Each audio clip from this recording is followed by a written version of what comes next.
नमस्कार dear students. राज सिंहासन IAS academy में आप सभी का हार्दिक स्वागत करता हूं। और रोज की तरह आज की क्लास में हम एक स्पेशल सब्जेक्ट पे क्लास लेने जा रहे हैं जो आपके आने वाली परीक्षाओं के लिए अत्यंत महत्वपूर्ण होगा।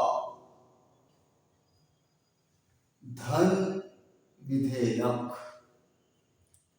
धन विधेयक ये टॉपिक्स वेरी इंपॉर्टेंट है।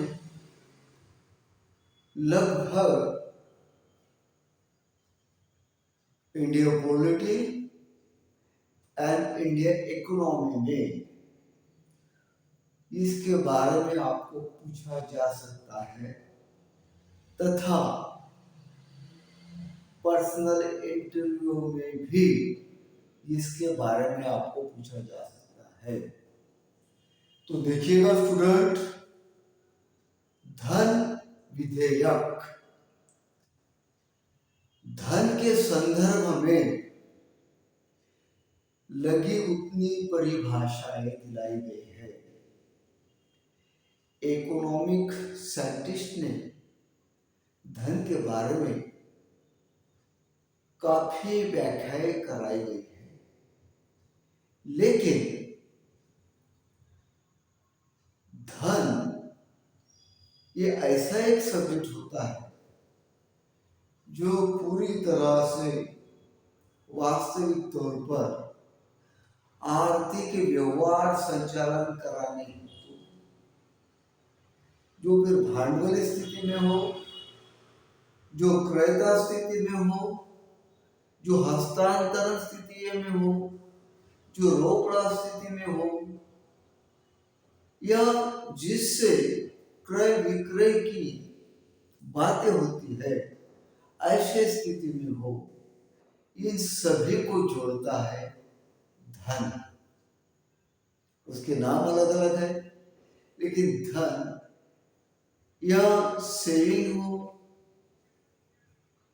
या बड़ी इन्वेस्टमेंट हो या बड़ा कुछ ले चुका हो, इसके संदर्भ में धन यह रखा जाता है जो जोड़ता भी है और जिसका क्रय मूल्यता भी बताता है, वो धन होता है। और जहां तक मेरा ख्याल है, सिवाय धन के कोई व्यवस्थापिका,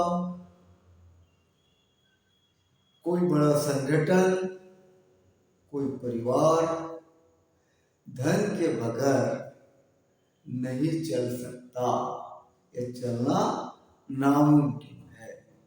तो देखिएगा, आज हम देखते हैं धन के बारे में। धन विधेयक क्या होता है या धन विधेयक किसे कहलाया जाएगा, या धन विधेयक के बारे में प्रस्तुतिकरण का हक भारतीय संविधान में केंद्रीय सरकार के तौर पर, संसदीय शासन प्रणाली के तौर पर किसे दिया गया है या दिलाया गया है, इन सभी बातों का विश्लेषण तथा धन विधेयक पारित करने की स्थितियां, धन विधेयक मंजूर करने की स्थितियां एवं धन विधेयक को सदन के सामने रखने का अधिकार किसके सिफारिश के द्वारा कौन से सदन को दिलाया गया है, इन सभी चीजों का वार्तालाप आज के धन विधेयक क्लास में होने वाला है। तो देखिएगा स्टूडेंट, यूपीएससी स्टूडेंट, खासतौर पर पीएससी स्टूडेंट एवं जिनको ऐसा लगता है कि हमारा भी नॉलेज बढ़े, ऐसे सभी गणमान्य दर्शकों, मैं आप सबसे कहता हूं कि धन के बारे में बहुत सी बातें होती है। तो धन विधेयक क्या होता है, इसके बारे में हम अभी शुरुआत करते हैं। देखिए, धन विधेयक संविधान के अनुच्छेद संविधान के अनुच्छेद 110 में धन विधेयक के बारे में कुछ स्थितियां दर्शाई गई है। धन विधेयक भारतीय संविधान में अनुच्छेद 110 के तहत ऐसी स्थितियां दर्शाई गई है जिस स्थितियों को, जिस विधान को समेट कर कोई नया कारोबार होता है, कोई नई शुरुआत होती है, ऐसे विधान को धन विधेयक कहलाया जाएगा, जो अनुच्छेद 110 के मुताबिक संविधान ने दिलाया है। तो देखते आइए, कर रोपण एवं कराधान संविधान के 110 अनुच्छेद में जिसे धन विधेयक कहलाया जाता, उस धन विधेयक में आने वाली शिष्टियां विधान है एवं बातें इस प्रकार से होगी। कर रोपण एवं कराधान, परिहार, परिवर्तन एवं विनियमन। अब जरा देखिएगा, धन विधेयक के इसमें हम धन विधेयक उस अल्फाज को कहेंगे, उस विधान को कहेंगे या उस स्थितियों को कहलाए जाएंगी जब कर रोपण एवं कराधान, परिहार, परिवर्तन या विनियम, ये सभी अल्फाजों की स्थितियां संबंधित स्थितियों में प्राप्त होती है किसी विशेष प्रावधान के लिए, ऐसे समय धन विधेयक माना जाएगा। तो जरा देखते हैं इसका विश्लेषण क्या होता है। ये जरा महत्वपूर्ण विधेयक चल रहा है और इसके एक एक अल्फाज के बारे में हम देखने जा रहे हैं। जैसा कि पहला है कि कर रोपण एवं कराधान। प्रथम हम इस अल्फाज का इलस्ट्रेशन करते हैं। कर रोपण एवं कराधान ये धन विधेयक का अभिन्न हिस्सा कहलाया जाएगा। सामान्य तौर पर आप यद्यपि स्पर्धा परीक्षाएं के स्टूडेंट हैं तो आप जान सकते हैं कर रोपण एवं कराधान किसे कहलाया जाता है। जनरली कॉमर्स के स्टूडेंट तो इसे मानते हैं, जानते हैं, जो इकोनॉमिक्स के स्टूडेंट है वो भी मान लेते हैं, लेकिन इसके अलावा जो स्टूडेंट होते हैं जिस फैकल्टी से, उन्हें जरा इस बात को समझना होगा। कर रोपण एवं कराधान का मतलब होता है, यद्यपि गवर्नमेंट चाहती है कि उनके तरफ आय का कोई रास्ता देश के भंडारण हेतु खोज लिया जाए, यद्यपि गवर्नमेंट चाहती है कि देश को संबंधित स्थितियों से ज्यादा प्राप्तियां प्राप्त होना चाहिए, ऐसे समय किसी विशेष समिति द्वारा खोज की जाती है कि आर्थिक स्थितियां इससे बेहतर कैसी होगी एवं देश के भंडारण में अधिक प्राप्तियां रुपयों के धनों के माध्यम से कैसे बढ़ेगी। तो देखिएगा, कर रोपण एवं कराधान ऐसे कुछ सेक्टर होता है देश में, ऐसे कुछ सब्जेक्ट होते हैं जिस सब्जेक्ट के ऊपर, जिस क्षेत्र के ऊपर सरकार टैक्स के रूप में, कर रोपण के रूप में या कराधान के रूप में, कर रोपण का मतलब मायना ये होता है कि विशेष सेक्टर में, उत्पादकीय सेक्टर हो, व्यावसायिक सेक्टर हो, कमर्शियल सेक्टर हो या महसूल युक्त सेक्टर हो, जहां पे निर्माण हो, जहां पे उत्पादन हो, जहां पे बाजार व्यवस्थाएं हो, इन सभी क्षेत्रों में से संबंधित उत्पाद की वस्तु के ऊपर सर टैक्स कर रोपण करना। ये कर रोपण का मतलब हुआ उस संबंधित व्यवसाय पे, उत्पादित वस्तुओं पे सेवा कर के जरिए, उत्पादन कर के जरिए या जीएसटी के जरिए संबंधित व्यवसाय पर कर लगाना, जो हो गया करारोपण।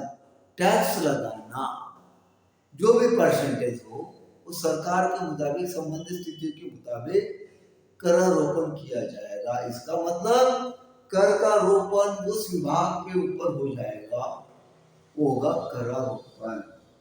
इसके बाद देखते हैं करावधान। लगभग अल्फाज दो है, लेकिन स्थितियां समान रूप से आएगी। स्थितियां रोपण करना या एक प्रावधान करना। जैसा कि मान लीजिए देश का बहुत बड़ा इंडस्ट्रियल सेक्टर ऑटोमोबाइल सेक्टर है, जिनसे कर की प्राप्तियां गवर्नमेंट को प्राप्त हो ही रही है, बावजूद भी यद्यपि ये ऑटोमोबाइल सेक्टर बहुत ही तेजी से आगे बढ़ रहा है, उसके बाजार कीमतें बहुत सारी आगे बढ़ चुकी है, एवं सरकार किसी विशेष रूप पर चाहती है कि उसमें भी और कुछ उनके जरिए, उनके द्वारा सरकार में और कुछ प्राप्तियां प्राप्त हो, जो धन के संदर्भ में हो, रुपयों के संदर्भ में हो, क्रय शक्तिता के संदर्भ में हो। ऐसे समय जो कराव, जो कर है, उसमें भी कुछ बढ़ोतरी, सर टैक्स, सरचार्ज, ये प्रावधान किया जाता है, उसे करावधान, कर प्रावधान कहलाया जाएगा। करारोपण या कर प्रावधान या करावधान एक ही पहलू की दो स्थितियां हैं। तो आपके ख्याल में आ चुका होगा कि धन विधेयक में करारोपण या करावधान किस प्रकार से किया जाता है, इसका बारीक पहलू आपके ख्याल में आया होगा, आशा करता हूं। उसके बाद दिया है इन्होंने परिहार। परिहार के अपने अपने अलग अर्थ होते हैं, लेकिन जब धन विधेयक के बारे में परिहार या अल्फाज वापरा गया है, तो ऐसे समय जाहिर है कि परिहार का मायना आर्थिक स्थितियों से, इकोनॉमिक जरिए से ही होगा। परिहार जिसमें आर्थिक स्थितियों के, संबंधित स्थितियों के मुताबिक कुछ कम, कुछ ज्यादा, कभी घटाओ, कभी बढ़ाओ, कभी बजावट, कभी सजावट, ये सभी अल्फाजों का अर्थ परिहार में आएगा। जैसा कि परिहार कहलाया जाता है जो स्थितियां है, उसे कुछ कराधान के मामले में घटौती भी करा दी जाती है। कुछ स्थितियां ऐसी होती है जो संबंधित कराधान की स्थितियां है, उसमें घटौती या अलगता या कम करना, ये भी परिहार में किया जाता है, यानी हार की जाती है। एवं कभी कभार ऐसी स्थितियों में जो सर चार्ज लगा दिया जाता है, उसमें जब कटौती की जाती है, तो ऐसी स्थितियों को भी परिहार कहलाया जाएगा। एवं विशेष स्थितियों में, जैसा कि अनैसर्गिक महामारी फैलाई गई है, जैसा कि भूकंप हो चुका है, बहुत महापूर आ चुके हैं, ऐसे समय सरकार के द्वारा कराधान में या करदाताओं को कुछ समय के लिए कुछ मूल्य के तौर पर छूट दिलाई जाती है। इस स्थिति को भी परिहार या अल्फाज मान लिया जाएगा, जो आर्थिक स्थितियों के मुताबिक यदि हम मान लें तो। तीसरी बात देखते हैं परिवर्तन या विनियमन। अब परिवर्तन तो आप जानते हैं, हमेशा हमेशा आर्थिक स्थितियां, बाजार, बचावट, उत्पादकीय भांडवल, उत्पादकीय स्थितियां का क्रय मूल्य ये एक जैसा नहीं रह सकता। जैसा जैसा उनमें परिवर्तन होता है समय स्थिति के मुताबिक। कल बाजार में एक मोबाइल का जो चार्ज था, कुछ साल के बाद में उस मोबाइल का चार्ज बढ़ चुका है। ऐसे समय जैसा कि जीएसटी के प्रथम पूर्व जो चार्ज लगाया जाता था, वो चार्ज को हमने खारिज करके, सरकार की ओर के खारिज करके उस सरचार्ज को या वो टैक्स को या कर को संबंधित को उत्पादकीय वस्तुओं को और ज्यादा या और उससे ज्यादा कर लगा दिया गया हो, उसे परिवर्तनीय व्यवस्था कहलाई जाएगी और वो धन विधेयक में आएगा। एक अल्पाज विनियमन। विनियमन का अर्थ तो आप जानते होंगे। धन विधेयक के अंतर्गत जो विनियमन का अल्पाज है, ये विनियमन केवल हस्तांतरिता के आधार पर बदलाव होना। हस्तांतरण किसी चीज, वस्तु या क्रय शक्ति के मूल्य के मुताबिक दी हुए रुपए, ये विनियम के तौर पर आता है। खरीदी कर लेना, खरीदना या खरीदने के लिए लगने वाला जो साधन है हमारा, मुद्रा, रुपया, वित्त, ये विनियम के द्वारा ही जो स्थिति एक लागत बनाए हुए उत्पाद की वस्तु जब बाजार से हम क्रेता खरीदने के लिए जाता है, तो उस समय विनियम का माध्यम रुपया ही होता है। और विनियम की जो प्रणालियां होती है, जो स्थितियां होती है, उसके ऊपर भी कर लगा दिया जाता है। ऐसे में यह अल्फाज भी धन विधेयक के सेक्टर में आता है। अब आपके ख्याल में आया होगा, थोड़ा हार्ड है लेकिन समझ लेना।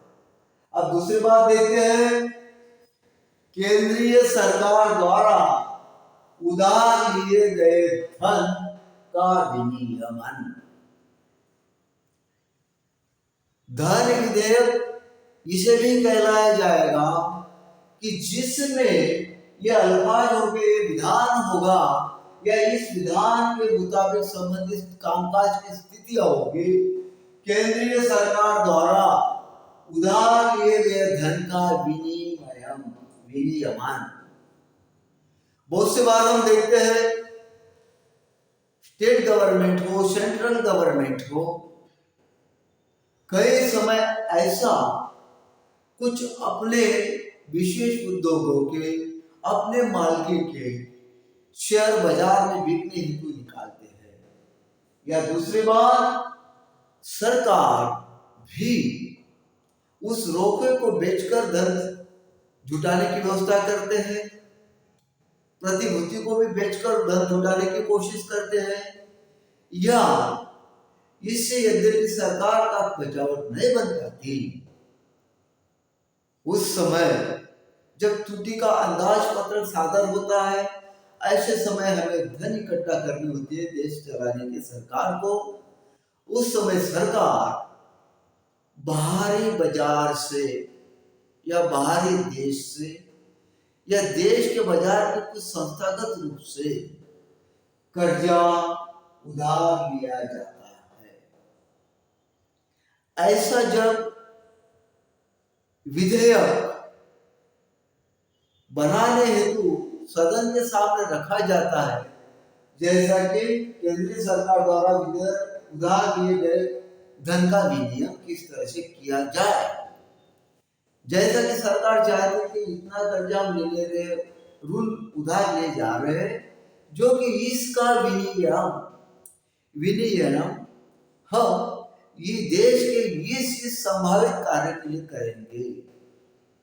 इस प्रकार से जो भी स्थितियां बातें होती है, तो वो भी अल्फाज धन विधेयक में आएगा। सरकार द्वारा लिया गया कर्जा, इतनी बड़ी राशि जमा हुई, इसका विनियम किस लिए करने जा रहे हैं, इसका विलेवाट किसकी ओर से किया जा रहा है, या इसका यूटिलाइजेशन किस स्थितियों के लिए, चीजों के लिए हो रहा है, जिसका कोई डेवलप हो, वेलफेयर हो, समाज हेतु उपयोग में लाए। ये जब ये बात आती है, वो भी धन विधेयक के संदर्भ में माना जाएगा। तीसरी बात देखिए, भारत की संचित निधि की अभिरक्षा, निधि में धन रखना एवं धन निकालना। देखिए धन विधेयक की बात देखिए, भारत की एक संचित निधि होती है जो हमेशा के लिए परमानेंट के तौर पर रहती है। भारत की संचित निधि जो हमें हमारे संविधान ने एक महत्वपूर्ण बात दिलाई है, भारत की संचित निधि। तो भारत की संचित निधि में बाहर से लाकर धन रखना या वो निधि में धन की बचावट करना या धन का किसी कार्य हेतु निष्कासन करना, वो संचित निधि के टोकरे में से अगर हमें निधि बाहर निकालना है, वो भी धन विधेयक के संदर्भ में आएगा। या उस धन, भारत संचित निधि में धन हमें डालना है, जमा करना है, वो भी सब्जेक्ट धन विधेयक में भी आएगा। आपके ख्याल में आ रहा? और भारत के संचित निधि के उपयोग किस किस के लिए होते हैं, इसका स्पेशल क्लासेस में क्लास बनाया दिया जाएगा। तो देखिए, भारत की संचित निधि के संदर्भ में धन विधेयक के पुष्टि ये बात होती है कि इसे धन विधेयक मान लिया जाएगा कि भारत के संचित निधि से निकाला जाए धन या उसमें डाल दिया गया धन। इसी प्रकार भारत के संचित निधि से धन का उपयोग विनियोग में लाना। आज सभी अल्फाज इकोनॉमिकल है। इकोनॉमिस्ट स्टूडेंट के लिए अच्छा है, लेकिन जो इकोनॉमिक स्टूडेंट्स नहीं है उनके लिए थोड़ा हार्ड लगेगा। कुछ अल्फाज है इकोनॉमिक्स होने, आर्थिक व्यवस्था के होने की वजह से। भारत के संचित निधि से धन का विनियोग, ये भी धन विधेयक में आएगा। अब स्पेशल क्लास में भारत के संचित निधि का विनियोग के बारे में संदर्भ में बात होगी ही, लेकिन एक आम तौर पर मैं आपसे इस क्लास में ये बताना चाहता हूँ कि भारत के संचित निधि से धन का विनियोग साधारणतः भारत के राष्ट्रपति के वेतन भत्ते, कार्यालय खर्चा, लोकसभा अध्यक्ष इनका खर्चा, इनका वेतन भत्ता, निवडणूक इलेक्शन चुनाव आयोग, ये इसके सेक्टर में, तथा न्यायालयीन प्रक्रिया व्यवस्था की जो देनदारियां होती है वो भी इसी सेक्टर से करवाई दी जाती है। साधारण तौर पर बताया, लेकिन इससे बहुत सारे विनियोग होते हैं, वो स्पेशल क्लास में कहलाया जाएगा। लेकिन भारत की संचित निधि की अभिरक्षा, धन का विनियोग एवं धन को रखना, संभालना, निकालना, जैसे कि अभिरक्षा, ये सभी चीजें धन विधेयक के संदर्भांकित माना जाता है। धन विधेयक ये महत्वपूर्ण हिस्सा होता है इस देश का विधायी प्रक्रियाओं में। इसके बाद देखते हैं हम भारत की संचित निधि पर भारित किसी व्यय की उद्घोषणा, व्यय राशि में वृद्धि। अब जरा ख्याल से देखिएगा, भारत की संचित निधि पर, भारत की संचित निधि पर भारित व्यय या उद्घोषणा किसी विषय के संदर्भ में तथा भारत संचित निधि की राशि में वृद्धि करना, ये भी विधान धन विधेयक में लाया जाएगा या आता है। ऐसा मान लीजिए कि भारत संचित निधि के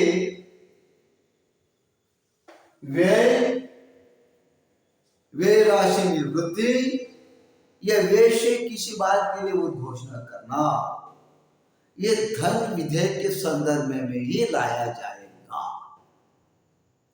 अब इसका इलस्ट्रेशन थोड़ी समय के लिए देखते हैं। भारत की संचित निधि जो होती है उसके ऊपर भारित व्यय का मतलब होता है खर्चा, और भारित का मतलब होता है भारतीय संचित निधि के ओर से किया जाने वाला खर्चा किस स्थितियों में किस बातों पे होता है, ये मतलब यहां से निकलता है, वो धन विधेयक के संदर्भ में भी आता है। और ये तो आपको पता ही है कि भारतीय संचित निधि आधारित व्यय कौन कौन से होते हैं। जस्ट मैंने कहला दिया आपको, भारतीय संघ के राष्ट्रपति जी का संपूर्ण वेतनमान, देयता, भत्ते, कार्यालयीन खर्चा भारत संचित निधि के भारित होता है। उसी तरह लोकसभा अध्यक्ष, चुनाव आयोग, केंद्रीय चुनाव आयोग, उपराष्ट्रपति जी, संघ लोक सेवा आयोग, साधारण तौर पर बता रहा हूं, उनके बारे में स्पेशल क्लासेस में पूरी बातें होगी। इनका खर्चा भारतीय संचित निधि पे आधारित होता है, यही व्यय होता है। यह व्यय राशि में यदि वृद्धि करना है, भारत संचित निधि से कुछ खास समय स्थिति के मुताबिक यदि व्यय की जो राशि होती है, जो जनरल तौर पर व्यय होता है, यद्यपि उस राशि से जनरल तौर पर आधारित व्यय का जो आंकड़ा होता है उससे ज्यादा खर्चा करना है, यद्यपि ऐसी गवर्नमेंट मानती है, तो उसे धन विधेयक के साधारण में, धन विधेयक के लिए संसद में मानना पड़ेगा, रखना पड़ेगा। ऐसी स्थितियां भी धन विधेयक में आती है। स्टूडेंट ख्याल में आ रहा है आपके? अच्छी तरह से ख्याल में रखिएगा। इसके बाद देखते हैं भारत की संचित निधि लोक लेखे किस प्रकार की धन की प्राप्तियां, अभिरक्षा तथा राज्य सरकार के व्यय एवं केंद्र सरकार के व्यय, इस संबंधित स्थितियों में जब ऐसे कुछ विधानें होती है, ऐसे स्थितियों के संदर्भ में जब संसद के सभागृह में विधेयक रखा जाता है, वो भी विधेयक धन विधेयक संलक्ष्य होता है, या उसे मान लीजिए धन विधेयक के तौर पर ही माना जाएगा। अब जरा देखते हैं, जैसा कि हमने कहा, भारत की संचित निधि किस तरह से भराई जाए। भारत की संचित निधि में डिपॉजिट किस रास्ते से ज्यादा मात्रा में हो सके, वो जब विधेयक पारित करना पड़ेगा तो वो भी धन विधेयक ही होगा। यद्यपि हम चाहते हैं कि इसमें लोक लेखा में किस प्रकार से धन की प्राप्ति ज्यादा हो। लोक लेखा की ओर से, लोक लेखे होते हैं जो लोगों के लिए कार्य प्रणाली की जाती है, जो धन के जरिए से होती है, वो लोक लेखा, उसमें और वृद्धि करने हेतु धन विधेयक रखा जाता है, वो भी धन विधेयक ही माना जाता है। तथा अधिरक्षा धन की प्राप्ति की अधिरक्षा है। लोक लेखा उसके बाद धन की प्राप्ति की अभिरक्षा है। यद्यपि भारत संचित निधि में धन की मात्रा बढ़ाने हेतु हम सरकार किसी विशेष तौर पर कुछ सरचार्ज, कुछ टैक्स, कुछ करारोपण, कुछ कराधान करती है, या और अन्य मार्गों से भारत की संचित निधि और मात्रा में ज्यादा हो, ऐसे समय होने के बाद उसकी अधिरक्षा किस तरह से कराई दी जाएगी के लिए भी जब विधेयक होता है, उसे भी धन विधेयक के संदर्भ में भी माना जाएगा। इसके बाद देखते हैं केंद्र या राज्य निधि लेखा। ख्याल में रखिएगा, केंद्र निधि या राज्य निधि, इसको भी धन विधेयक के तौर पर ही माना जाएगा। अब केंद्र की जो निधियां होती है, केंद्र की निधियां जिस तरह से केंद्र सरकार की आवक आती है, उसी तरह केंद्र को उस निधियों का विनियमन करना पड़ता है। जैसा वित्त के जरिए सरकार के पास रुपया आता है, उसी तरह वो रुपया सरकार को निधि नाम के जरिए से अनेक कार्यों के लिए देना भी पड़ता है, आवंटित भी करना पड़ता है। जब केंद्र से निधि का निष्कासन हो या केंद्र में निधि का आवागमन हो, ऐसे दोनों भी स्थितियों में निधि से संदर्भ में जो बातें होती है, आवागमन या निष्कासन, उस समय जो विधेयक रखा जाता है, वो विधेयक भी धन विधेयक कहलाया जाएगा। उसी तरह राज्यों में भी निधि का आवागमन एवं रुपए का निधि के संदर्भ से जाना, आना और जाना, उसे भी धन विधेयक ही कहलाया जाएगा। ख्याल में आ रहा होगा, आशा करता हूं। अब इसके बाद देखते हैं हम, यद्यपि इन सभी विधानों से संदर्भित, यद्यपि ये सभी ऊपरी विषयानिष्ठ से, ऐसा मान लीजिए कि ऊपरी जितने भी अल्फाज है, जितना भी विधान है, जितने भी लाइनें हो चुकी है, इनके संदर्भ से लगते ही कुछ स्थितियां ऐसी होती है कि जिन्हें धन विधेयक नहीं माना जाएगा। लगभग अल्फाज समान होंगी, लेकिन स्थितियां अलग होगी। ऐसे धन विधेयक को न मानने के 3 विकल्प होंगे, जिसके बारे में बात करते हैं। यद्यपि ऊपरी विषयानिष्ठ से 3 कारणों से धन विधेयक नहीं माना जाएगा, तो वो कौन से कारण है, वो कौन से 3 विकल्प है? अल्फाज वही है, बातचीत वही है, स्थितियां वही है, लेकिन धन का संदर्भ भी इसमें भी आएगा, लेकिन इसे धन विधेयक के तौर पर नहीं रखा जाएगा। जैसा कि देखते हैं हम, जुर्मानों या अन्य धन शक्ति शास्त्रियों का आरोपण करता है। जुर्माना अन्य धन शास्त्रियों का अधिरोपण अगर करता है तो उसे धन विधेयक नहीं माना जाएगा। अब इस अल्फाज का, इस विधान का इलुस्ट्रेशन थोड़ा देखिएगा। जुर्माना, लगभग जुर्माना का मतलब आप सभी समझ चुके हो गए होंगे।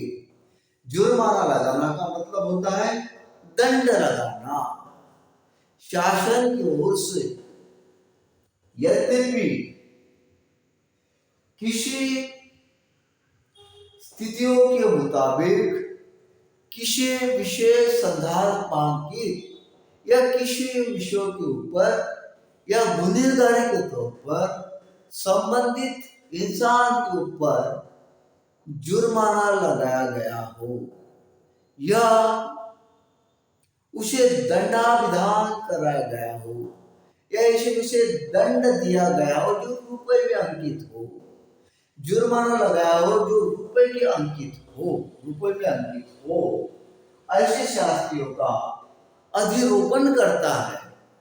कि अधिरोपण का मतलब ये हो गया कि न्यायालय की ओर से किसी गुनहगार की स्वरूप में गुनहगार को ऐसा अधिरोपित कराया जा रहा है, शासन की ओर से या न्यायालय की ओर से अधिरोपित किया जा रहा है कि आपको इस गुनहगारी करने के एवज में, गुनहगारी जो आपकी ओर से हो चुकी है उसके लिए आपको सजा के साथ साथ इतना रुपया दंडित होता है, इतना रुपया आपको जुर्माने के तौर पर शासकीय तिजोरी में भरना पड़ेगा।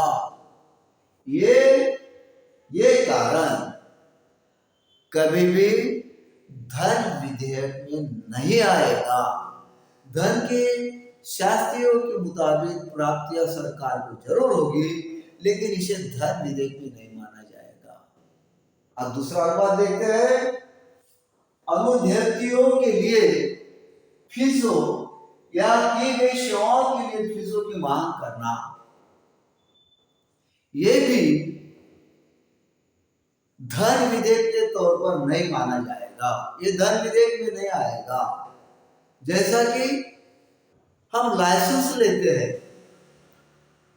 सरकार की ओर से बहुत सारे कामकाज करने हेतु अनुज्ञप्तियां जारी कराई जाती है, या सरकार की ओर से किसी कामकाज कराने हेतु व्यवसाय हो, सेवा व्यवसाय हो, उद्योग व्यवसाय हो, उत्पादकीय क्षेत्र हो, या कुछ अन्य जैसा धन पाने का लाइसेंस हो, या किसी शाहूकारी तौर पर शाहूकारी चलाने का लाइसेंस हो, या किसी व्यवसाय का चलाने का लाइसेंस हो, इसकी जो अनुज्ञप्तियां होती है सरकार की ओर से, वो लाइसेंस दिलाने के लिए कुछ रुपया सरकार को संबंधित पार्टी को देना पड़ता है। वो रुपया, वो स्थितियां, वो अनुज्ञप्तियां के द्वारा लिया गया रुपया, ये या फीसों के मुताबिक लिया गया रुपया, ये धन विधेयक में नहीं माना जाएगा। यह किसी की गई सेवाओं के लिए फीसों की मांग करता है। ऐसा मान लीजिए कि कुछ ऐसी सेवाएं होती है जो सरकार की तरफ से समाज को दिलाई जाती है।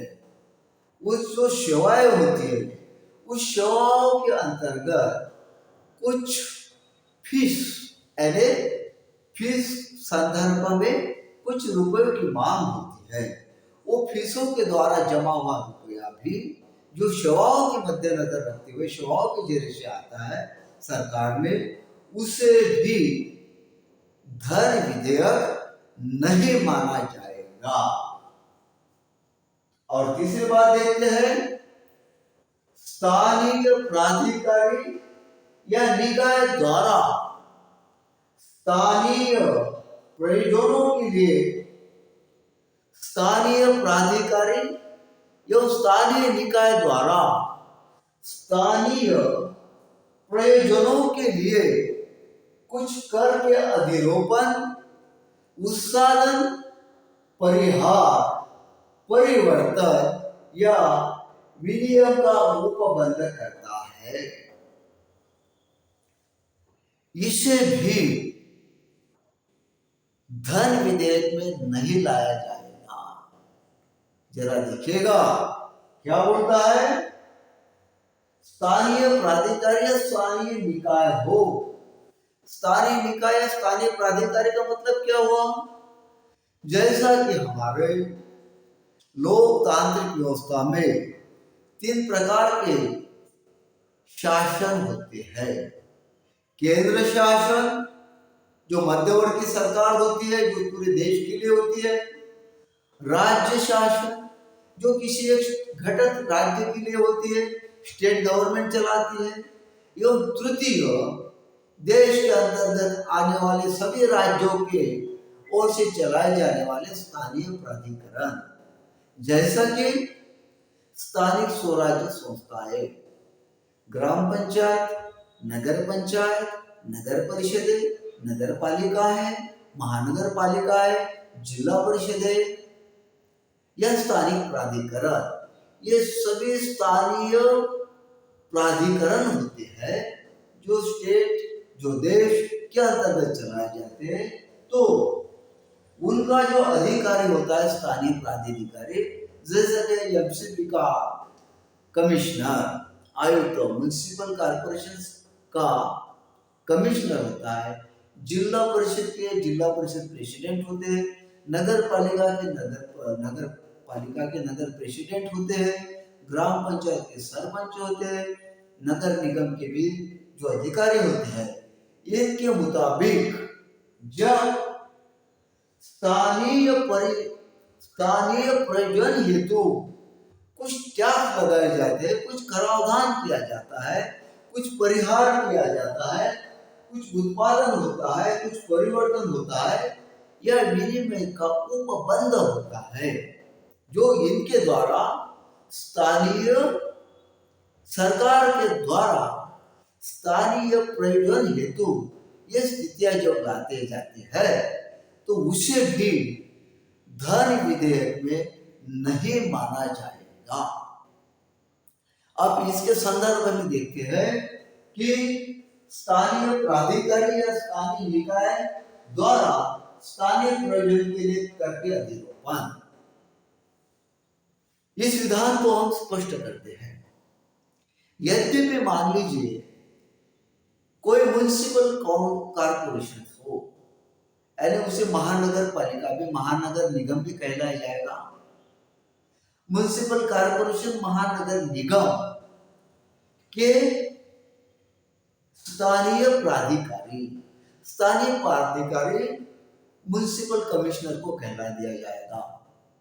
यद्यपि वो स्थानीय सरकार मान लीजिए या स्थानीय स्वराज्य संस्था मान लीजिए या स्थानिक संस्था मान लीजिए, इसके कुछ विशेष प्रयोजनों के लिए अगर रुपया जुटाना चाहते हैं, कुछ अच्छे कार्य के लिए, कुछ खर्चा पूर्ति करने के लिए, कोई अलग कोई प्रयोजन हो, सार्वजनिक तौर पर विकास कार्य हो, ऐसे प्रयोजनों के लिए अगर ये चाहते स्थानीय प्राधिकारी स्थानीय निकाय द्वारा स्थानीय प्रयोजनों के लिए जब कराधान करते हैं, उनकी कुछ स्थितियां होती है, जैसा कि स्टैंडिंग कमेटी होती है, स्थानीय नगर निगम की स्टैंडिंग कमेटी होती है, सदस्य गण होते हैं, वार्ड मेंबर होते हैं, रिप्रेजेंटेशन होते हैं, उन सभी के सामने ये बातें होती है, प्रस्ताव रखा जाता है, मंजूरात दी जाती है। ये जो सब चीजें होती है, ये स्थिति को रुपया एक्स्ट्रा लाने के लिए इतनी जो स्थितियां बनाई, इतनी जो कार्य करना पड़ा प्राधिकारी को, तो उस क्षेत्र को, उस स्थितियों को धन विधेयक में नहीं माना जाएगा। जबकि धन प्राप्त करने हेतु तो सभी प्रकार के कार्य हो ही रही है। एक स्थानीय प्राधिकारी की ओर से स्थानीय रिप्रेजेंटेटिव के जरिए से प्रस्ताव लाना, प्रस्ताव पारित करना, चर्चाएं, सब बातें हो रहे, बावजूद भी इसे धन विधेयक नहीं कहलाया जाएगा। दूसरी बात देखते हैं, विनियम का उपबंध करना। स्थानीय प्राधिकारी द्वारा स्थानीय विनियोजन हेतु किस प्रकार का आया हुआ रुपया जिस प्रयोजन हेतु हमने लाया गया है, नगर निगम में, महानगर निगम में या कारपोरेशन काउंसिल में लाया गया है, उसका विनियमन, उसको किस तरह से, कौन से उपबंध के मुताबिक, उपबंध का मतलब ये हुआ कि लाया गया कराधान के जरिए से लाया गया रुपया, इसको एक विशिष्ट परिशिष्ट के अंतर्गत कुछ विधाने, कुछ अल्फाजे, कुछ कार्य करने की दशाएं, कुछ कार्य करने की दिशाएं, या किस क्षेत्र के लिए कार्य किया जा रहा है, वो सभी वस्तुनिष्ठता को एकत्रित करके जो बंध बनता है उसे उपबंध कहलाया जाएगा। और उपबंध में विनियमन किस तरह से करा दिया जाएगा, जैसा कि लाया गया रुपया स्थानीय प्राधिकारी की ओर से स्थानीय जो रिप्रेजेंटेशन है उन सभी के मान से इसका उपबंध तैयार किया जाएगा कि आया हुआ रुपया, इस रुपये को हम इस प्रकार से इस कार्य के लिए इस पीरियड में खर्चा करेंगे। वो हो गया विनियमन, उसका विनियमन करना, उसको खर्चा करने की पद्धतियां, खर्चा करने की स्थितियां, खर्चा किस तरह से किया जाए, उसका दर्जा, खर्चा करने का पीरियड, कितना खर्चा करने के आंकड़ा, ये स्थानीय प्राधिकरण द्वारा स्थानीय प्रयोजनों के लिए स्थानीय रिप्रेजेंटेशन के बीच में वार्तालाप के जरिए ये उपबंध बनाया जाएगा और वो खर्चा होगा। ये सभी स्थितियों को इन सभी स्थितियों को धन विधेयक में नहीं लाया जाएगा, ख्याल रखिएगा। इसके बाद देखते हैं हम धन विधेयक क्या, कौन सी स्थितियां, कैसी स्थितियां, कहाँ किसको कहला जाएगा, वो स्थिति समस्त होने के बावजूद भी किसे नहीं कहलाया जाएगा, ये हमने अभी तक देख लिया। अब इसके बाद हम ये देखते हैं कि धन विधेयक किसके द्वारा, किसके परमिशन से, किसके अधिकार क्षेत्र में और कौन से सभागृह में ही लाया जा सकता है। तो अंतिम तौर पर हम चल रहे हैं, तो जरा देखिएगा स्टूडेंट, धन विधेयक का, जब धन विधेयक हमारे देश में अगर धन विधेयक लाया जाएगा तो देश के कनिष्ठ सभागृह में लाया जाएगा।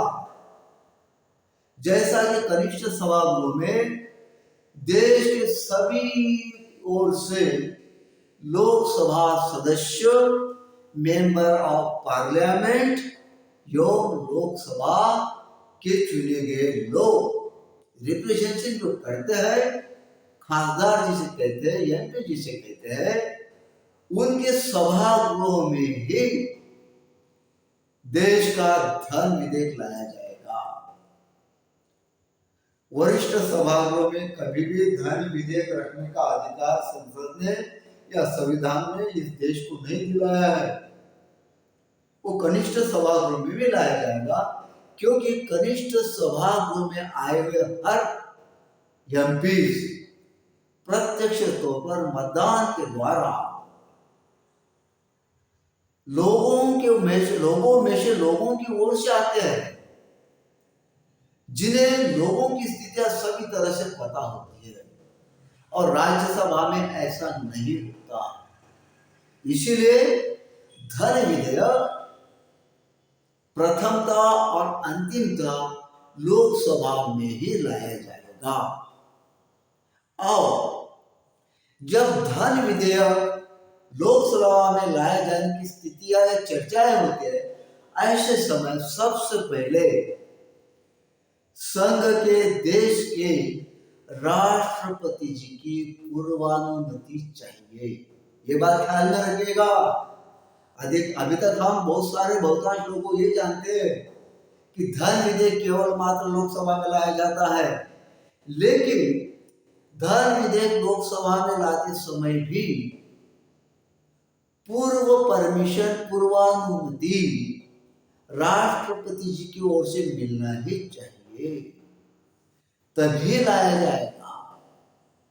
और धन विधेयक लोकसभा में कनिष्ठ सभागृह में धन विधेयक संबंधित वर्तमान प्रचलित सरकार के मंत्रियों द्वारा ही रखा जाएगा।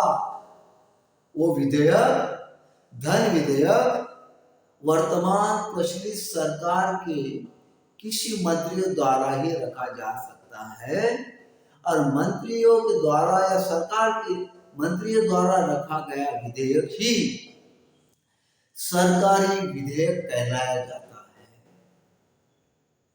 जबकि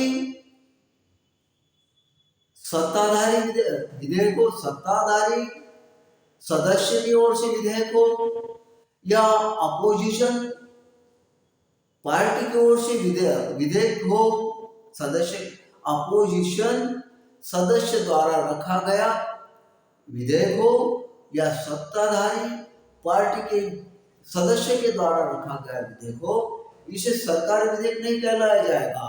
सरकार में बने हुए विधेयक वो होते हैं जो मंत्रियों की ओर से लाए जाते हैं, वो सरकारी विधेयक कहलाया जाएगा। और धन विधेयक लोकसभा में, देश के कनिष्ठ सभागृह में मंत्रियों के द्वारा और राष्ट्रपति जी की पूर्वानुमति देने के बाद ही रखा जाएगा लोकसभा। और इसके बाद ये देखते हैं, धन विधेयक का अंतिम निर्णय लोकसभा के अध्यक्ष द्वारा ही दिया जाता है। वो ठहराते हैं, वो डिसाइड नहीं करते हैं कि धन विधेयक ये है या धन विधेयक ये नहीं है। लेकिन जब धन विधेयक राष्ट्रपति जी की पूर्वानुमति से लेने के बाद ही लोकसभा में रखा जाता है, तो उसे धन विधेयक कहलाया जाएगा और ये धन विधेयक है, ऐसा पुष्टांकन लोकसभा के अध्यक्ष जी करते हैं, जो एकमेव लोकसभा अध्यक्ष जी का विशेषाधिकार कहलाया जाता है। ये बहुत ही अंदरूनी बात है स्टूडेंट, इसे पर्सनल इंटरव्यू में भी पूछा जा सकता है। अब इसके बाद देखते हैं हम, धन विधेयक जो निर्णय लोकसभा अध्यक्ष ने लिया है उसे राष्ट्रपति जी को भी मानना पड़ेगा, संसद को भी मानना पड़ेगा, एवं न्यायालय को भी मानना पड़ेगा। उसमें कोई सिफारिश देश की किसी प्रावधान में नहीं दिलाई गई है। जो लोकसभा के अध्यक्ष जी ने यदि पुष्टांकन कर दिया कि संबंधित विधेयक धन विधेयक है और ये लोकसभा में पारित करने हेतु, चर्चा करने हेतु रखा जा रहा है, यद्यपि ऐसी स्थितियों में धन विधेयक लोकसभा में विधेयक के हमने जैसा कि प्रथम पठन, द्वितीय पठन में बहुत सारी चर्चाएं, परिचर्चाएं, समिति अवस्थाएं, समिति की सूचनाएं, ये सब द्वितीय।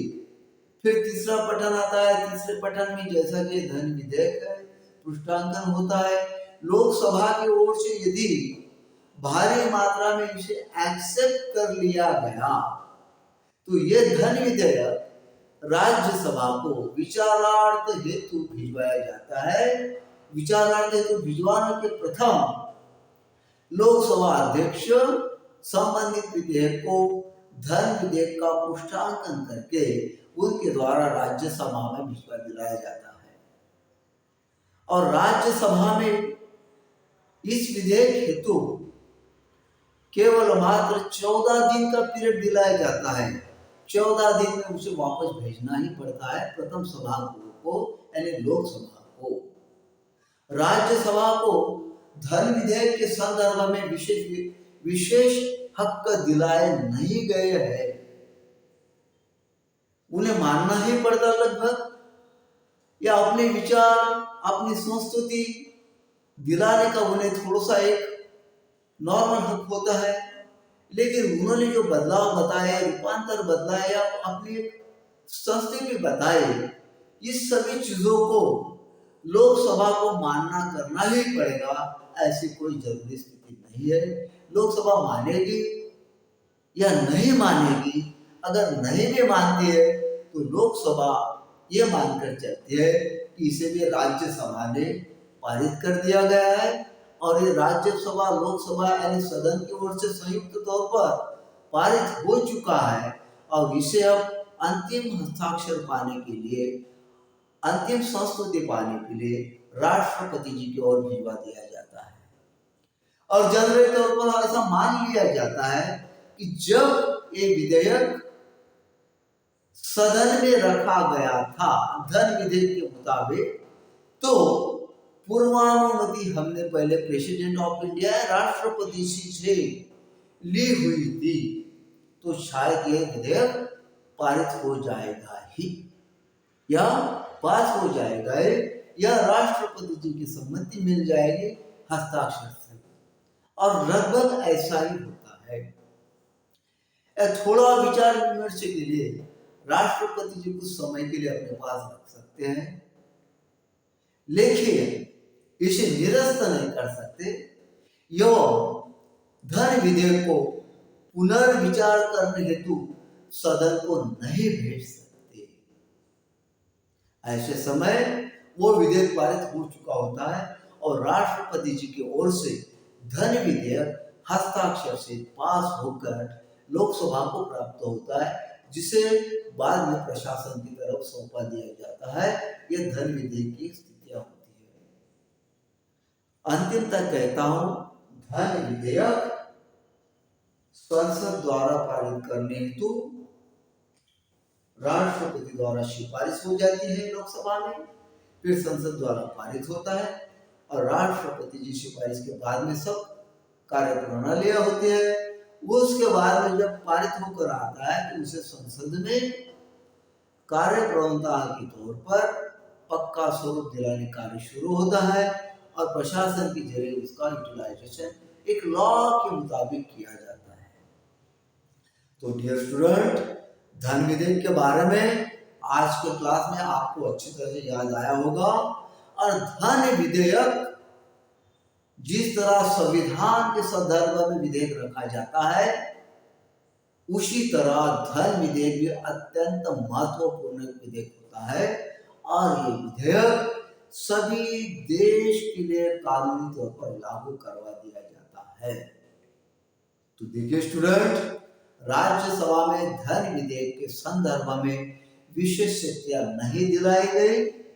धन विधेयक के संदर्भ में विशेष शक्तियां केवल राज्यसभा को नहीं है, केवल लोकसभा को है। यद्यपि एक बार लोकसभा के अध्यक्ष जी पुष्टांकन करवाकर भेज देते कि ये कानूनी तौर पर धन विधेयक ही है, तो उनके पुष्टांकन को कहीं भी चैलेंज नहीं होगा कि धन विधेयक के संदर्भ में कोई संभ्रम है, कोई ऐसी स्थितियां है या ये नहीं है। ऐसा न्यायालय भी नहीं मान सकता, ऐसे राष्ट्रपति जी भी नहीं मान सकते, ऐसे लोकसभा एवं राज्यसभा भी नहीं मान सकती। तो इसलिए धन विधेयक के संदर्भ में आज का क्लास था। आशा करता हूं ये क्लास आपके समझ में आया होगा और आपके लिखित परीक्षा, पर्सनल इंटरव्यू यह एक जनरल नॉलेज इन सभी के संदर्भ में अत्यंत उपयोगी आएगा। यद्यपि आपको ये सब्जेक्ट अच्छा लगा हो तो कृपया इसे सब्सक्राइब करने की कोशिश कीजिए, सब्सक्राइब कीजिए। Thank you so much. नमस्कार।